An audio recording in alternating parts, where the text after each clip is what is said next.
Hello, welcome back, or welcome if this is your first viewing to the NOTCAST. It's number 332 if you're keeping count. Don't think I am. And today I am talking about the first KLF release in 32 years. Well, 31 years actually. Came out on Monday, the official Blu-ray and DVD released by the British Film Institute, 23 Seconds to Eternity. A nearly complete, but not complete, document of almost everything the KLF filmed and released or made available to the public during their lifespan. It's been 31 years since there was a KLF-centric, dedicated physical release. There have been a couple of other things that have happened in the meantime. The band have reformed for literally minutes at a time. They have also published a book, 2023, by the Justified Ancients of Mu. This is a tough read, and I say tough primarily because it has very little to do with the band's musical activity. And they have, obviously, a couple of years ago, re-released everything through to streaming, including the 1989 or maybe 1990 director's cut of their album, The White Room. Now, the first question you'll have is the director's cut of The White Room the same as the soundtrack to the film The White Room, which is released for the first time on 23 Seconds to Eternity? No, it isn't. It's something different. But we'll get to that shortly. This also coincides with the donation by the band members of the existing KLF master tapes to the British Library in King's Cross in London. And if you want to hear the 1987 album, The Acetate, apparently a recreation of the 1987 album, the only place you can physically and legitimately do it is to go to the British Library in London, go to one of their listening stations, there are about 8 of them, and listen to a recreation of 1987. Now, I listened to that recently. In fact, I listened to it about 2 months ago, when it first came out and was available for the public to listen to. My dim and distant memory tells me that The Acetate is an extremely faithful recreation of the 1987 What the Fuck Is Going On album. I can't say for definite whether it is, because I didn't get to the point of listening to the acetate in one ear and the original in another ear. I didn't get to do that. But if you want to hear it, actually I'm sure there's dodgy MP3 copies going around. Or if you want to legally listen to it, you have to take this 12-inch, 1987, jams, the edits, follow the instructions on the back. There are a lot of instructions on the back. And cue up the various parts. You will need Little Richard's Tutti Frutti, The Monkees' Last Train to Clarksville, Fred Wesley and the JB's track The Same Beat, ABBA, Dave Brubeck's Take 5. In fact, you'll need loads of records. So it's probably best to find a copy on a not legitimate streaming site and listen to it, and then go to all that hard work to recreate 1987. Or if you're in London, just go to the British Library and listen to it. That said, nothing from 1987 is on 23 Seconds to Eternity. 23 Seconds to Eternity, it features most, but not all, of the KLF's visual filmed works. So, first and foremost, quality. You'll want to know, is this any good? I've watched it today, back to back, no complaints, given the age of the source of the material, the fact that some of the existing material is only available on VHS. It's been sympathetically presented. The film print hasn't been spruced up as such.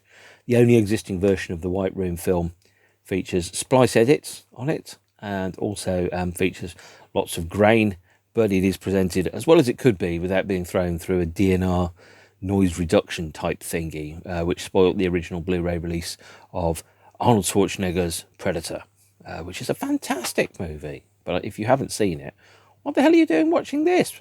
I think the Predator is like on television. There's probably a rare chance to see it on ITV4 tonight at 10 o'clock, actually, any night of the week. 23 Seconds to Eternity then. What's on here? Well, let's go through it, and then let's talk through perhaps some of the original individual songs that we've got. So we've got obviously the Slipcase, It's a K2 plant hire project. K2 plant hire are the current artistic wing of the KLF, largely led by Jimmy Corti. And inside you get a Blu-ray and a DVD with different art on it. So the Blu-ray features the ship from Eric the Viking, and the DVD features the same. You also get a little booklet here. Let's quickly go through the booklet and see what's on there. You'll get some photographs. You'll get a What Time is Chaos essay by Mick Horton. You'll get a note from Bill Butt there. That's a shot of, I think, Bill Butt's son, 2-year-old, dressed in full Moo Moo mode in 1992. You will also get some photographs that they're taken from the White Room. The Cinema Liberation Force, 3 AM Eternal, an essay by William Fowler. I've not read that. A filmography of Bill Butt. And you will get also a statement about the White Room by KLF Communications, whoever they are, alongside the first press photo of the KLF that was ever published when they were called the Justified Ancients of Moo Moo. Some technical credits and some extra bits and bobs. And then probably my favourite shot in the whole thing, the band standing near the Sierra Nevada Observatory in Spain. Right, track listing. Here we go.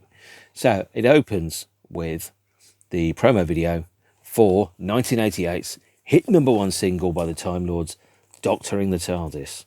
I love this video. It's fun, it's silly. It features Ford Time Lord, or more correctly, a Ford Galaxy, running over Recreation Daleks. And it is just a daft and silly song. It's one of the best #1s of all time, I think it's fair to say. Definitely better than Bryan Adams' Everything I Do It For You. I do not miss the days when we had #1s at #1 for 14 bloody weeks. I'm looking at you, Wet, Wet, Wet. That was an awful song, wasn't it? Anyway, you get the video for the 7-inch mix of Doctoring the TARDIS. And following that, you then go into The White Room, the 1989 motion picture that was never released at the time because the band were unsatisfied with the final edit that they had. I think it was abandoned very close to release, and it was abandoned primarily because the band took the money from the #1 success of Doctoring the TARDIS and went on a 3-week filming holiday to Sierra Nevada in Spain, and drove around for 3 weeks with 4 Time Lords and a film crew, shooting everything and then creating a film that would detail the band's search for the mythical White Room in which the secrets of life and eternal pop success were probably found. It's a strange film, probably in the days where you think about, for example, the Beatles' Help or something like that, or A Hard Day's Night, or Magical Mystery Tour, where it's more a series of short vignettes of things that are happening with the soundtrack around it. The White Room follows the tradition of that, except it's a film about nothing very much. It's probably the closest thing I can describe to an ambient movie, in so much as 2 people driving a car around Spain, and they stop in certain places. They go and visit a castle. They visit an observatory, that is lots of telescopes. Bill picks up a dead buzzard that they found on the road. That's about it. And then they find a White Room by climbing up a mountain that's covered in snow, and apparently reach some form of ascension. The soundtrack for The White Room, by the way, is not the original 1989 soundtrack.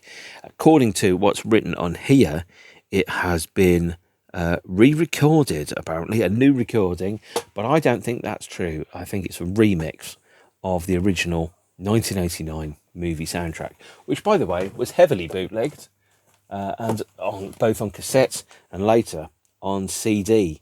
Here is the White Room original motion picture soundtrack as presented on CDR to members of the KLF fan mailing list in the late 90s. I was one of those geezers. And this features a different configuration of the soundtrack to the version that's on here and is on the version that was on the rough edit. This is also, by the way, not the same mix as the director's cut of The White Room, which was released to streaming in 2021. The version of The White Room that was released to streaming in 2021 features a number of alternate mixes and tracks, including one track, The Lover's Side, which has not been released anywhere else and is not on the soundtrack to The White Room here. So we've got at least 4 different versions of the White Room soundtrack. There is this version, which is taken from a dub of a DAT, which was used during the production of the film. This features Kylie Said to Jason, 3am Eternal, Go to Sleep, Make It Rain, Church of the KLF, No More Tears, Build a Fire, The Lover's Side, The White Room, Born Free, and a remix of Madruga Eterna, the club mix. By the way, Madruga Eterna means eternal dawn in Spanish, in case you didn't know. I didn't know that until today. So sharing the wealth. The soundtrack that we've got on here is a little different. So the soundtrack features what is probably 95% of the original soundtrack to the original version, but has been re-edited for boring and tedious copyright reasons. So in the original soundtrack, which I think is still on YouTube, there are excerpts from the Chill Out album. Oh, that's not here, it's up over there. The Chill Out album featuring tracks such as huge and liberal samples of Elvis's In the Ghetto and Fleetwood Mac's Albatross, which isn't on here. It's a combination of early mixes of tracks from The White Room and some of the material from Chill Out and some unreleased mixes elsewhere. Luckily, this has a DVD in it. And if you have a DVD player, or more correctly, if you have a CD mountable CD-ROM drive you can stick in your laptop, you can rip the audio in lossless quality. So you don't have to worry about only having to watch or only having to experience the actual soundtrack to The White Room by putting the DVD in. You can extract it from the DVD and keep it forever. Cut out and keep. So let's go into what The White Room is. The 45-minute film is, as I've said before, probably the closest thing to an ambient movie that exists. Follows on in the tradition of great or weird movies made by pop stars. This time taking all the money from their first hit and basically spunking it on a 3-week road trip in Spain. It features the pure trance versions of What Time Is Love and 3am Eternal. An early version of Last Train to Trance Central, which is called Go to Sleep. Features a couple of tracks from the Chill Out album, here available on CD, the American CD on the TVT Records. TVT Records, by the way, stands for TV Tunes, which is a strange one. I think it features Wichita Lineman and Trans Central, Lost in My Mind, as well as an early version of Madruga Eterna. So there's a club mix of Madruga Eterna, which is on the White Room. And so you get 3 or 4 songs there from Chill Out that are on the film. You also get alternate versions of Church of the KLF, No More Tears, Build a Fire, and a reprise of the pure trance version of What Time Is Love. And as 45 minutes go, it's pretty good. It's not amazing, but it's pretty good, I think it's fair to say. What you don't get is the film Waiting. And the reason that Waiting isn't on here is a bit baffling to me. Luckily, it's still on YouTube. And the reason why is that Waiting contains what were once authorised samples of Jimi Hendrix, but now, thanks to a change in ownership and a change of policy, I think, in the Jimi Hendrix estate, those samples, their use has now been withdrawn. And so they couldn't release Waiting in its original form without removing huge chunks of the soundtrack to Waiting. Waiting, by the way, is a 42-minute VHS that was sold by mail order by the KLF that documented an 8-day journey to the Isle of Jura, where they did nothing very much, actually. Actually, being in the KLF looks like being an absolute hoot, doesn't it? Just sit around and go, should we spend 8 days in Jura, film it, and then sell it as a VHF? And like, yeah, all right. What are we going to do while we're there? Well, going to walk around Scotland, hang out with some sheep. We're going to put a turntable up there and pretend to play a gig to an empty field. We're going to walk around on the seafront and some pebbles. And that's it. Great! Sounds brilliant. Let's do it and then sell it. That was Waiting. The Waiting is kind of like a sequel to The White Room, but it has absolutely no semblance of a plot at all. It's pure atmosphere.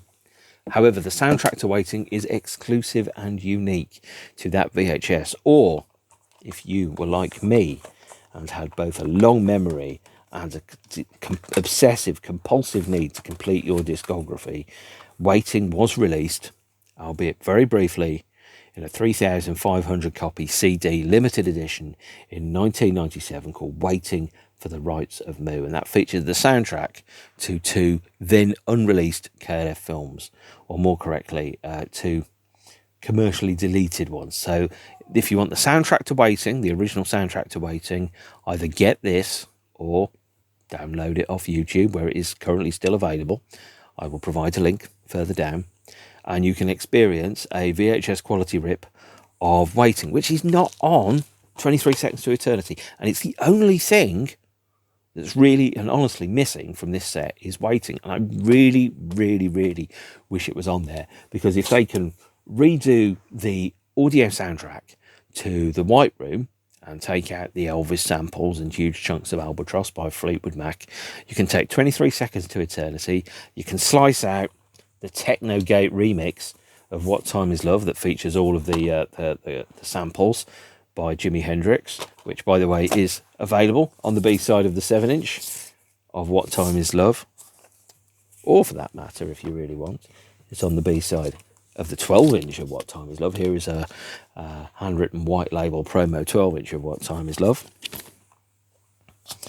And there you've got Waiting. So I don't understand realistically and honestly why it's not on there. You could just silence the soundtrack, or you could change the soundtrack, or you could just loop the backing to Techno Gate remix and then take the Jimi Hendrix soundtrack off. I don't think anyone would complain too much about that. After the White Room film, then you have Kylie Said to Jason. Kylie Said to Jason is my entry point into being a KLF fan. Now, that sounds snobby. It isn't. It's their lowest charting single by quite some margin. I think it didn't even crack the top 100, which means that in the days when I was buying vinyl and not buying CD, I still don't have a CD of Kylie Said to Jason. In fact, the first time I've had a digital version of Kylie Said to Jason is on this disc. I've not had a digital version of it or a CD version of it ever in my life. It's only ever been on vinyl. Kylie Said to Jason is one of the great lost singles of mankind's history, alongside Manchester, I Will Always Love You, by The Times, which is a phenomenal track, and I'm going to post a link to it down there as well. But Kylie Said to Jason shoulda, coulda, woulda been a hit. It's got all the ingredients that you need in it to be an amazing pop classic. It's obviously the KLF experimenting with being a two-man pop duo, similar to a kind of Scottish Pet Shop Boys, with the same sense of humour, possibly the same general approach, and an ear for infectious pop hits that should be applauded. It is a phenomenally good song. I love it to this day, and I'm never more than about an hour from thinking about one part of the song, or at least I think about it on a daily basis. It is that good. Kylie Said to Jason. And the 7-inch version is on 23 Seconds to Eternity after The White Room, and it's on 23 Seconds to Eternity because the video for Kylie Said to Jason mostly features excerpts from The White Room, apart from Bill Drummond miming the lyrics, and that's the only part of it that isn't on there. So you will have seen both parts of and excerpts from The White Room on Kylie Said to Jason video. We then have the video for the band's first big pop hit, Pop Pickers, What Time Is Love, the first part of the Stadium House trilogy, which is one of the finest songs ever written. What Time Is Love, with an insistent 3-note, well, basically it's only 3 notes and repeated like about 5 times. It's one of the most simple and basic riffs ever. Now, if you'd have put What Time Is Love into a guitar track and just had it as a kind of crunchy rhythm guitar to something by Slayer, and we'll go, what an incredible riff. People forget how good the riff is to What Time Is Love. I'm not even going to reproduce it for you. It's the riff that you could have easily imagined coming out of the hands of Lemmy or Jeff Araya of the mighty fucking Slayer. So, after that, we then have the video for Last Train to Trans Central, the third single of the Stadium House trilogy, which was actually the third single. Here is the 7-inch, completely re-recorded, live from the Lost Continent, And what a banger that is, one of my favourite singles of all time. And then the third track on the Stadium House trilogy, 3am Eternal. Here is a 7-inch of 3am Eternal, just in case you forgot how good the KLF are. It's, again, like a lot of things, at this point the KLF are fully invested in creating their own mythology and being absolutely both po-faced and silly about it at the same time. A lot of people kind of overlook is just what an amazingly dry British sense of humour the KLF had, mocking the sensibilities that bands frequently have. Bands often kind of have an approach of saying things like, oh, you know, there's always been a rock element to our dance music. The KLF said there's always been a, you know, or more correctly, that lots of people saying, oh, there's always been a dance element to our rock music, as various bands were saying. The KLF said, no, there's always been a rock element to our dance music, turning and inverting and perverting the situation, but also at the same time messing with the ideas and the mythologies of, well, what is it to be a pop star, and kind of how did the band form, how did you get your name, and then just lying about it because it's entertaining and amusing. In fact, if anything, being in the KLF looks like mostly a heck of a lot of fun, and that gets overlooked, I think, sometimes. 3am Eternal is one of the self-referential songs that the band have where they talk about, amongst many other things, the K, the L, the F and the ology. And like, who else is going to do that? You know, if you're a band and you put your own name into the song, better be a good song, right? Absolutely. Even Iron Maiden did that, didn't they, with the Iron Maiden title track? What other bands have got their names in their songs? I don't know, but I'm sure you do, and I'm sure some of you will mention it. The Pink Floyd mentioning in Have a Cigar, by the way, which one's pink, doesn't really count. Right, so you've got the three singles there. You've got Last Train to Trans Central, 3am Eternal, and of course, What Time Is Love there. And then you've also got, after that, the remaining three singles during the band's lifespan. So you have the video for, and these are presented in the order of filming, not necessarily in the order of events. Justified and Ancient, featuring Tammy Wynette, which is, again, very heavy on the KLF and Justified Ancients of Moo Moo references, including, of course, this version being called Stand by the Jams. And the America, What Time Is Love, the last single released by the band during their lifetime. This, by the way, in case you didn't know, the longboat here is a used prop from the Terry Jones film Eric the Viking. I haven't seen Eric the Viking yet, but having compared screen grabs of this and America, What Time Is Love, I can confirm that it is the same thing. You also have the promotional video for the Justified Ancients of Moo Moo single, It's Grim Up North, which is actually, thinking about It's Grim Up North. Grim Up North is basically a list of northern cities: Chester, Scunthorpe, Preston, Holme, those type of things. And it's also oddly reminiscent of the middle of the America, What Time Is Love tour, where they sing out names of things like Toledo, Salt Lake, New York, Minneapolis, etc., followed by big fat cheers. You will notice my copy of It's Grim Up North has changed colour on here, because at some point this version of the 7-inch has been in the sun over the past 32 years. But records are to be loved and to be listened to. They're not meant to be kept hermetically sealed and never enjoyed. The one KLF single we don't have is 3am Eternal from the Black Room album by the KLF and Extreme Noise Terror. Here is a double-sided 7-inch of it that was sold apparently by members of ENT for £5. I bought my copy from Rockaboom in Leicester in 1992, and this has the reference on there of being, I think, KLF TOTP was the title, although this one's called 3am 1, and this didn't have a video, so there is no video for it on 23 Seconds to Eternity. There was, however, a Christmas Day Top of the Pops appearance by the band which featured it, but since that had to be licensed from the BBC, it's not on here. We also have on here a number of other features. We have the 29-minute film The Rights of Moo. The soundtrack of which, by the way, was available on Waiting for the Rights of Moo.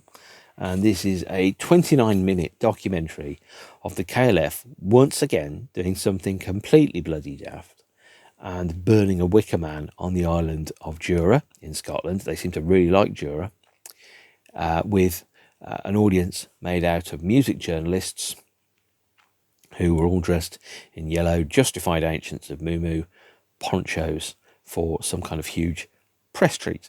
A 9-minute version of or more correctly, a 9-minute version of The Rights of Moo was broadcast on MTV in 1992 with narration by, I think, Scott Peering. The version that's on here is the full 29-minute version and features narration by Martin Sheen, repeating his voiceover style from Apocalypse Now, that film beloved by teenagers and angry young men everywhere, and actually angry old men, come to think of it. There's more to 23 Seconds to Eternity.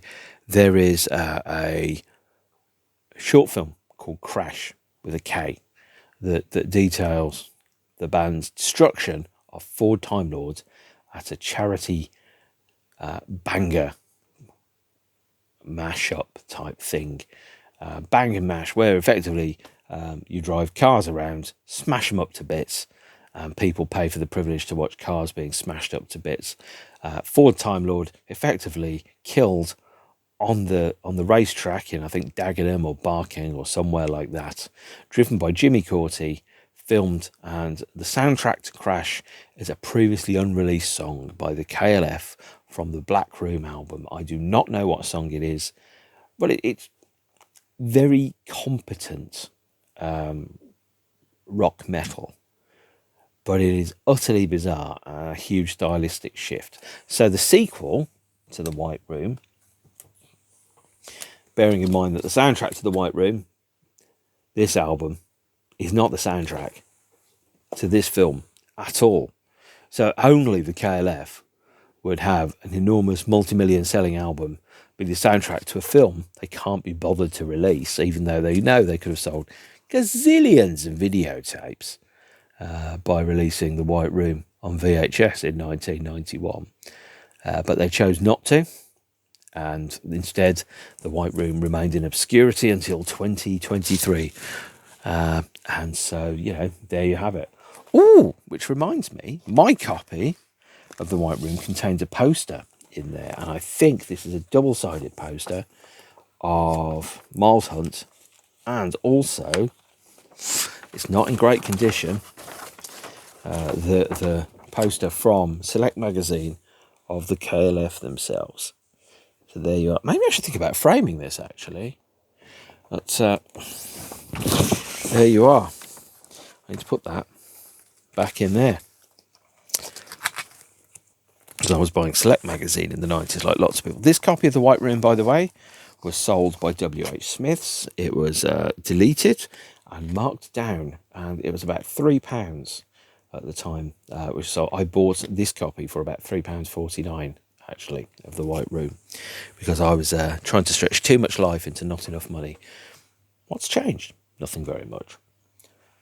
We also have a bunch of extras on 23 Seconds to Eternity. So we have a chance to play with the big toys, a 41-minute interview with the director, Bill Butt, which is absolutely fascinating.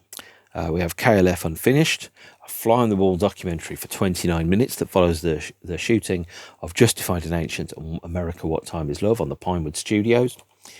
We also have This Is Not What the KLF Is About, a 15-minute short film that was originally on the Stadium House Trilogy VHS with an exclusive soundtrack, which follows the filming of 3am Eternal, What Time Is Love, and Last Train to Trans Central, alongside a couple of theatrical trailers and a selection of images from the private collection of Bill Butt and Mick Horton. The whole thing, the films itself, the KLF films run for probably 2 hours. The extras run for something like an extra hour and a half to 2 hours.